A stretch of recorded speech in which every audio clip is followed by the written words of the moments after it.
ಯಾರಿಗೆ ಯಾವುದೂ ರೋಗ ಇಲ್ಲ ಏನಿಲ್ಲ ಅಂತಂದ್ರೂ ದಿನ ಪ್ರಾಣಾಯಾಮ ಆಸನಗಳನ್ನೆಲ್ಲ ಮಾಡ್ತೀವಿ.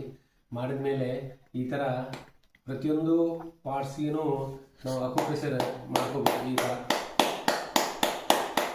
ಥರ 1 ನಿಮಿಷ 2 ನಿಮಿಷ, ಈ ಥರ 1 ನಿಮಿಷ 2 ನಿಮಿಷ ಹಿಂಗೆ ಪ್ರತಿಯೊಂದು ಮಾಡೋದ್ರಿಂದನೂ ಪ್ರತಿಯೊಂದು ಕೈ ಎಲ್ಲ ಕಡೆಯೂ ನಿಮ್ಗೆ ಅಕ್ಯುಪ್ರೆಷರ್ ಪಾಯಿಂಟ್ಸಿಗೆ ಆ್ಯಕ್ಟಿವೇಟ್ ಆಕ್ಕವೆ. ಆನಂತರ ಪ್ರತಿಯೊಂದು ಈ ಥರ ಪ್ರತಿಯೊಂದು ಕಡೆಯೂ ಒತ್ತುಕೋಬೇಕು. ಎಲ್ಲಿ ನಿಮ್ಗೆ ಜಾಸ್ತಿ ನೋವು ಅನಿಸುತ್ತೆ ಅಲ್ಲೇ ಜಾಸ್ತಿ ಒತ್ತುಕೋರಿ ಒಂದು ಯಾವ ಪಾಯಿಂಟ್ ಐತಿ. ಆನಂತರ ಈ ಥರ ಮಾಡಿ ನೋಡಬೇಕು. ಈ ಥರ ಇದು ಪ್ರತಿಯೊಂದಕ್ಕೂ ಬರ್ತೈತಿ. ಈ ಥರ ಇದು ಮಾಡಬೇಕು ಸ್ಪೀಡಾಗಿ.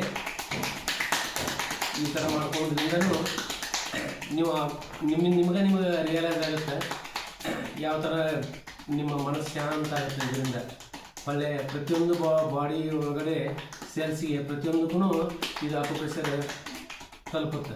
1 ರಿಂದ 2 ನಿಮಿಷ ಇದನ್ನು ಮಾಡ್ಕೊಂಡ್ರಿಂದ ನಿಮ್ಮ ನೋಡ್ಕೊಳ್ಳಿ.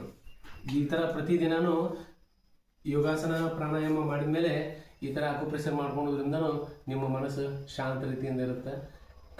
ಇದನ್ನು